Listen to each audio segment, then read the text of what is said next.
Welcome to BPSC UPSC study channel. पिछले video में मैंने उन महत्वपूर्ण स्थलों की चर्चा कर चुका हूं जो सिंधु घाटी से संबंधित था और जिसकी खुदाई की गई थी, वो किस नदी पर बसा हुआ था। अब मैं इस वीडियो में ये बताऊंगा कि जिन जिन स्थलों की खुदाई की गई थी वहाँ कुछ विशेष अवशेष मिले हैं, जिसके आधार पर हम लोग सिंधु घाटी सभ्यता का इतिहास लिखते हैं। तो सबसे पहले हड़प्पा हम देखते हैं।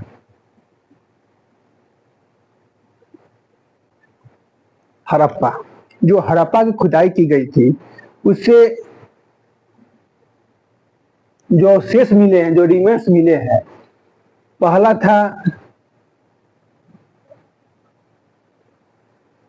अन्नागार,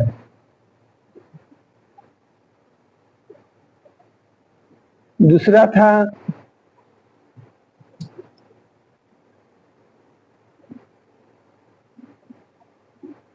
श्रमिक आवास और तीसरा था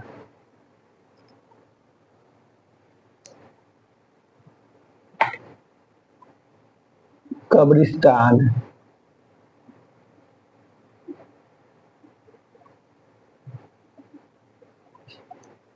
ये तीन जो विशेषताएं हैं, जो अवशेष हैं, वो हड़प्पा से मिले हैं। इसके अलावा बहुत अवशेष मिला है, लेकिन तीन मुख्य हैं। अन्नागार, जहाँ पर अनाजों का भंडारण किया जाता था, श्रमिक आवास, जहाँ पर श्रमिक निवास करते थे, और कब्रिस्तान, जहाँ पर शव को दफनाया जाता था। इसमें जो कब्रिस्तान है वो हड़प्पा के दक्षिणी दिशा में है। हड़प्पा के दक्षिण दिशा में है।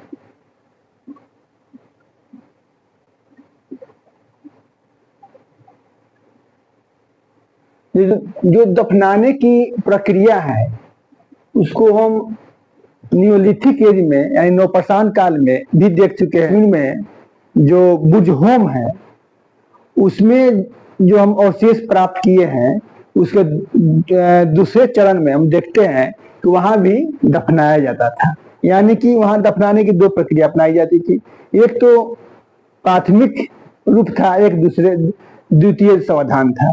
तो प्राथमिक समाधान में शव को छोड़ दिया जाता था खुले में, और वहां पर जीव जंतु उसके मांस को खा जाते थे। तो हड्डियां जब बच जाती थी तो उस हड्डी को लेकर जमीन के अंदर दफना दिया जाता था। और द्वितीय सावधान के अंतर्गत शव को सीधे जमीन के अंदर गाड़ दिया जाता था, दफना दिया जाता था।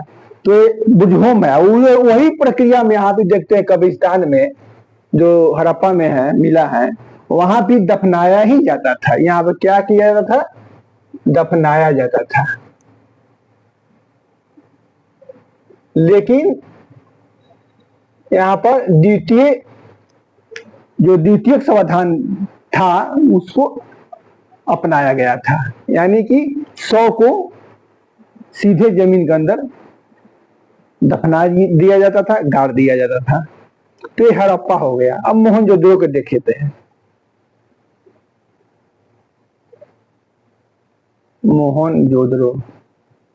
मोहनजोदड़ो में क्या क्या मुख्य वस्तुएं मिली है? तो यहाँ पर प्रथम वस्तु जो है वो अन्नागार यहाँ भी है।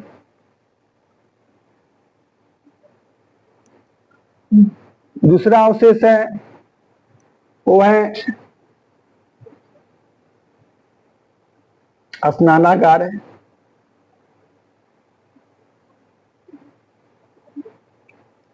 तीसरा अवशेष है कांस की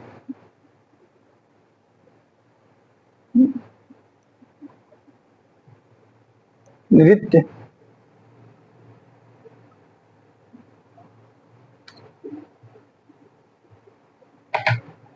मुद्रा की मूर्ति, एक मूर्ति मिली है जो कांसे की बनी हुई है और नृत्य मुद्रा में है वो। चौथा है दाढ़ी युक्त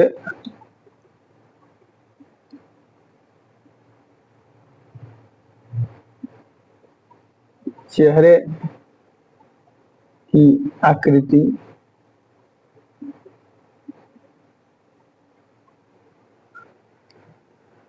और पांचवा यहाँ पे मिला है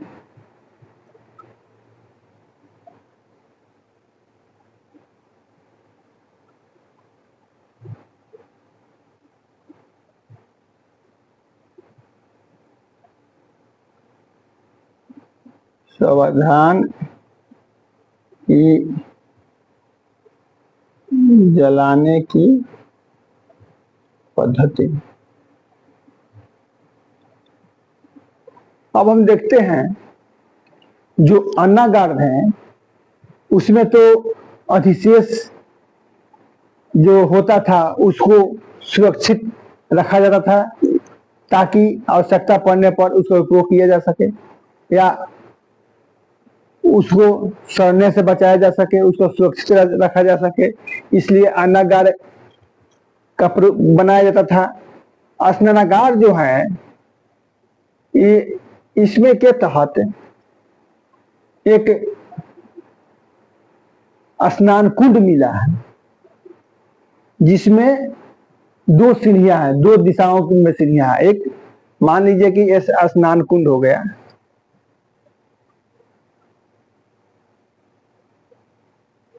इधर उत्तर दिशा से सीढ़ी है, उत्तर और दक्षिण।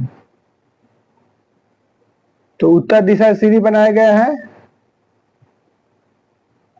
फिर इधर दक्षिण दिशा से सीढ़ी बना गया है उतरने के लिए। जो फर्श है वो पकी हुई ईंटों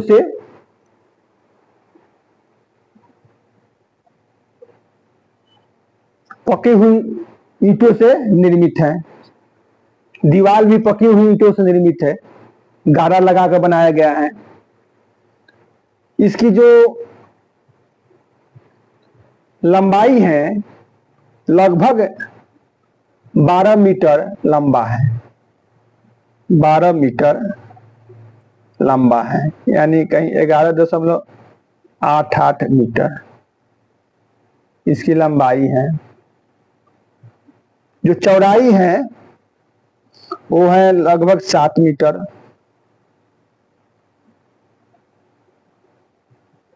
और जो गहराई है वो है लगभग 2.5 मीटर, 2.5 मीटर।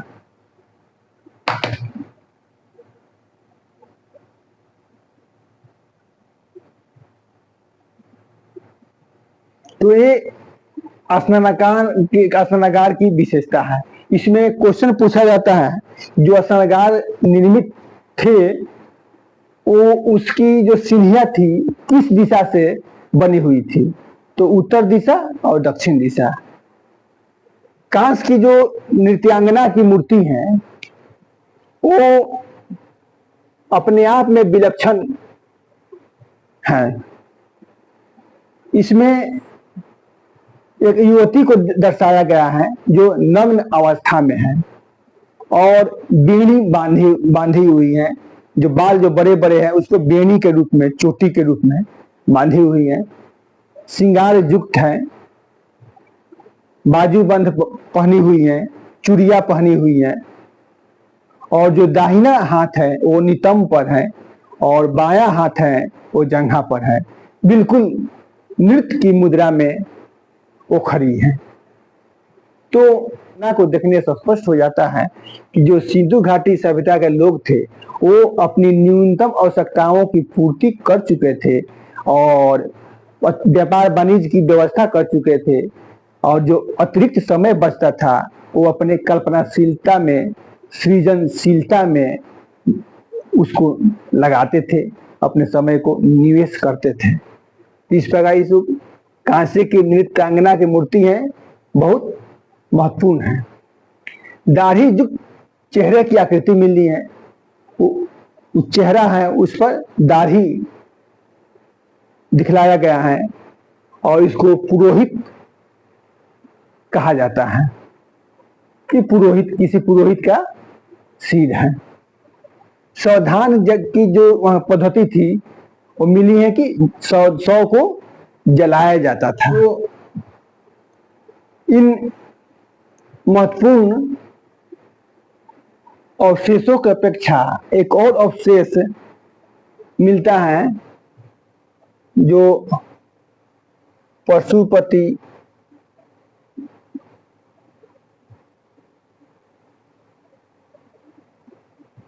पशुपति का है। तो पशुपति की जो आकृति है वो सील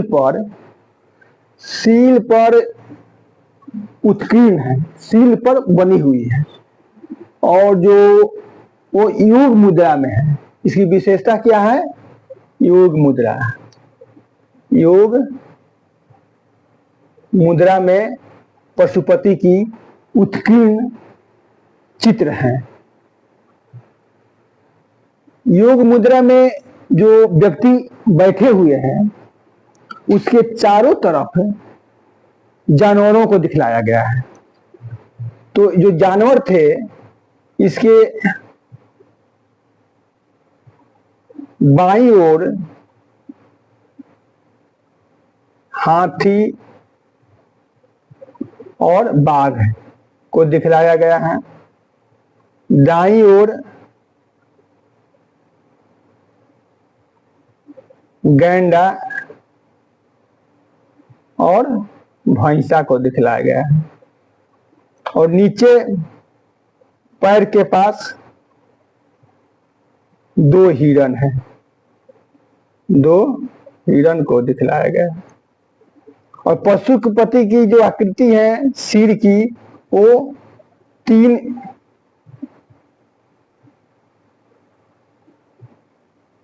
सिर है। पशुपति की 3 मुख हैं, 3 मुख हैं।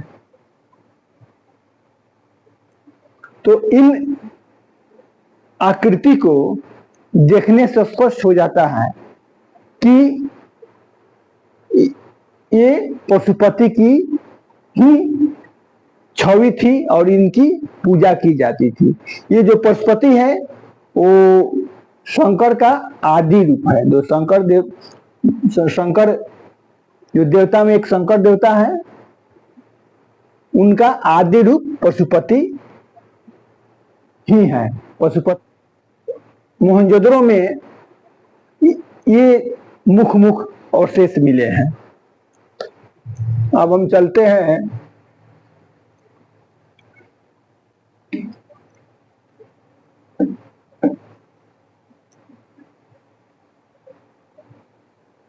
जहाँ राजस्थान में कालीबंगा है। कालीबंगा, तो कालीबंगा में जब उत्खनन हुआ तो हड़प्पा मोहनजोदड़ो आदि मुख्य स्थलों की अपेक्षा यहाँ पर जो स्थल मिले हैं वो दिनहीन अवस्था में मिले हैं। यानी कि उतने उन्नत किस्म के मकान नहीं थे। यहाँ पर नाली व्यवस्था भी नहीं मिला, यानी कि जल निकास पद्धति का प्रमाण नहीं मिला है या नाली का प्रमाण नहीं मिला है। दूसरी तरफ यहाँ पर अग्निकुंड का प्रमाण मिला है। अग्निकुंड का प्रमाण लोथल में भी मिला, यह भी याद रखिएगा। यहाँ भी मिला है और लोथल में भी मिला है। अग्निकुंड का प्रमाण 2 जगह मिला है, कालीबंगा और गुजरात में लोथल। जो यहाँ पर कालीबंगा में कब्रिस्तान मिला है वो कालीबंगा के पश्चिमी दिशा में है। कालीबंगा के पश्चिमी दिशा में कब्रिस्तान मिला है। हड़प्पा के दक्षिण दिशा में कब्रिस्तान एक मिला है, जबकि कालीबंगा के पश्चिमी दिशा में कब्रिस्तान मिला है। इसका ये अर्थ हुआ कि कब्रिस्तान की व्यवस्था के लिए कोई निश्चित परिपाटी नहीं थी कि हमेशा दक्षिण दिशा में कब्रिस्तान बनाया जाएगा। अपनी अपनी सुविधा के अनुसार कब्रिस्तान का निर्माण किया जाता था। कालीबंगा से एक और वस्तु प्राप्त हुई है जो बहुत महत्वपूर्ण है, वो है जुटे हुए खेत का प्रमाण, यानी हल का साक्ष्य।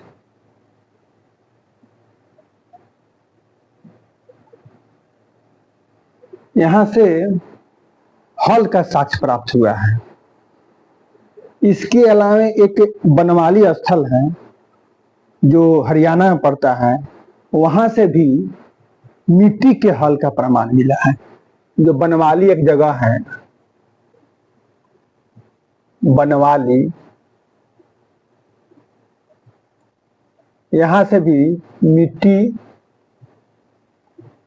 के हल का प्रमाण मिला है। यानी मिट्टी का हल जो बना था वो खिलौना के रूप में बना था।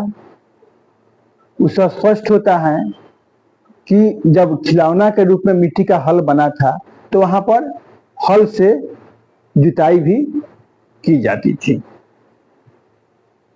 इसके कालीबंगा के अलावा हम लोग चलते हैं लोथल में। तो लोथल गुजरात में है। यहां पर सबसे बड़ी विशेषता है गोदीवारा का प्रमाण। गोदीवारा का प्रमाण जो लोथल के पूर्वी दिशा में है। इसको भी ध्यान देने की आवश्यकता होती है कि कभी कभी पूछ देता है। लोथल के पूर्वी दिशा में एक तालाब मिला है जिसको गोदीवारा कहा गया। गोदीवारा यानी यहाँ पर नाव, जो यातायात के क्रम में जो नावें होती थी वो आकर यहाँ पर ठहरती थी, यानी बंदरगाह के रूप में गोदीवारा कार्य करता था। लोथल और रंगपुर दोनों जगह से चावल का प्रमाण मिला है। लोथल और रंगपुर से चावल का प्रमाण मिला है। इसके अलावा सुरकोतरा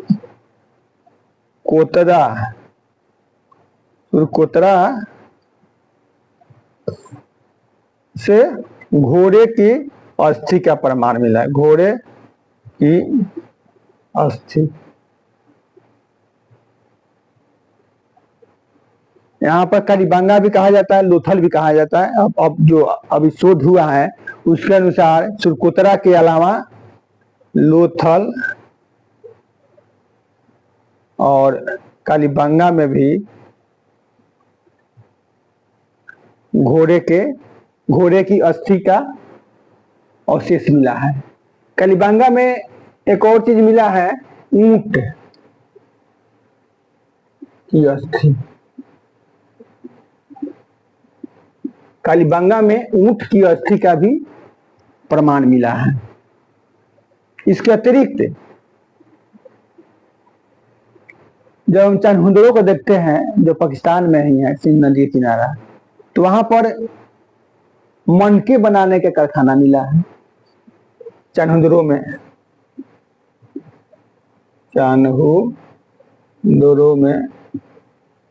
मनके बनाने का कारखाना मिला है।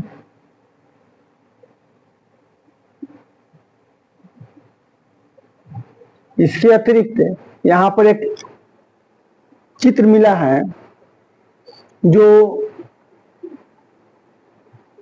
यह दर्शाता है कि एक बिल्ली का पीछा करता हुआ कुत्ता है। उस चित्र में क्या दिखलाया गया है कि बिल्ली का पीछा करता हुआ कुत्ता। ये चाणक्यों के जो अवशेष हैं उसमें मिले हैं। इसके अलावा आपको जो प्रमुख स्थल है वो गुजरात में ही है, धौलावीरा। यहाँ से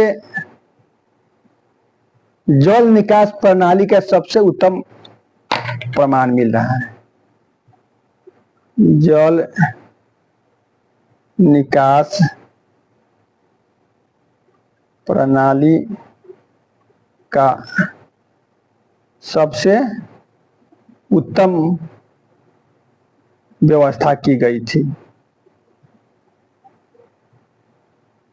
व्यवस्था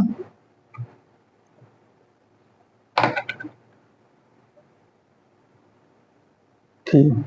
धौलावीरा में जल प्रबंधन की, जल निकासी की व्यवस्था की उत्तम व्यवस्था की गई थी, इसका प्रमाण मिलता। बीरा का उत्खनन किया गया है, उससे एक विशिष्ट लक्षण दिखाई पड़ता है। वैसा लक्षण पूरे सिंधु घाटी सभ्यता में कहीं भी दिखाई नहीं पड़ता है। जो नगर थे वो 3 वर्गों में, 3 खंडों में विभाजित थे, यानी कि त्रिस्तरीय खंड वहां पर देखा जाता है और प्रत्येक खंड पत्थरों की चहारदीवारी से घिरा हुआ था। उसमें आने जाने के लिए एक दरवाजा भी विद्यमान था। दूसरी सबसे बड़ी विशेषता यहाँ की है कि इसको यूनेस्को ने विश्व जो धरोहर सूची होती है उसमें शामिल किया है। विश्व धरोहर सूची में धौलावीरा को शामिल किया गया है। धौलावीरा के अतिरिक्त सिंधु घाटी सभ्यता में एक और स्थल है जिसको विश्व विरासत सूची में यूनेस्को ने शामिल किया है और वो है मोहनजोदड़ो। मोहनजोदड़ो को भी यूनेस्को द्वारा विश्व विरासत सूची में शामिल किया गया है। उसी प्रकार धौलावीरा भारतीय क्षेत्र में स्थित ऐसा प्रथम स्थल है, ऐसा प्रथम सिंधु घाटी सभ्यता का स्थल है जिसको यूनेस्को द्वारा विश्व विरासत सूची में शामिल किया गया। इसलिए धौलावीरा का बहुत महत्वपूर्ण स्थान हो जाता है। एक और विशेषता है युग्म समाधान। युग्म समाधान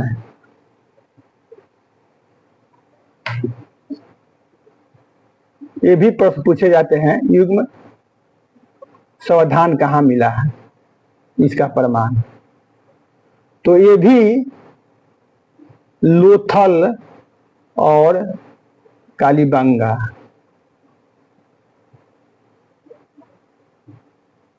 यहाँ पर युग्म समाधान का प्रमाण मिला है।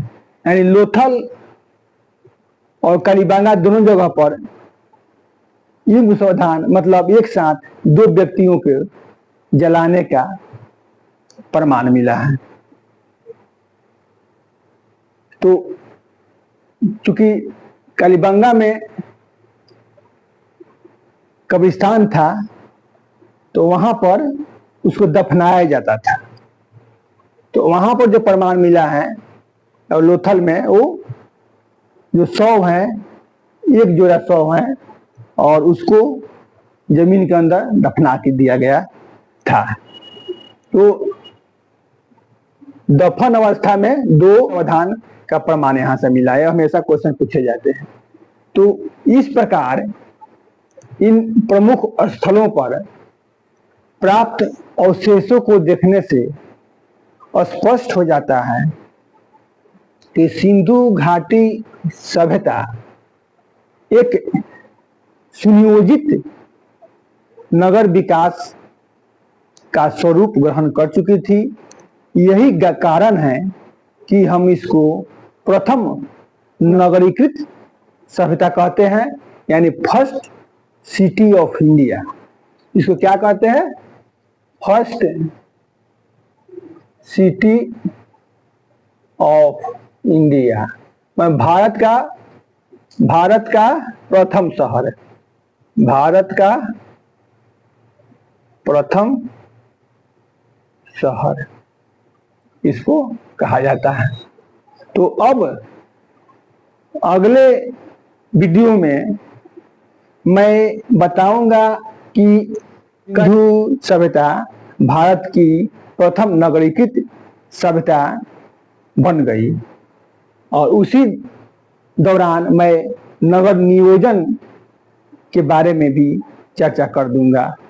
तो मैं आशा करता हूं कि आप लोग इन तथ्यों को अच्छी तरह से समझ गए होंगे, और इतना तथ्य आप लोगों को याद रहेगा और स्मरण रहेगा तो क्वेश्चन छूटने की अत्यल्प संभावना है। आप लोग सही आंसर बना ही दीजिएगा। इस वीडियो को सब्सक्राइब कीजिए, लाइक कीजिए, शेयर कीजिए और कमेंट कीजिए। Thank you.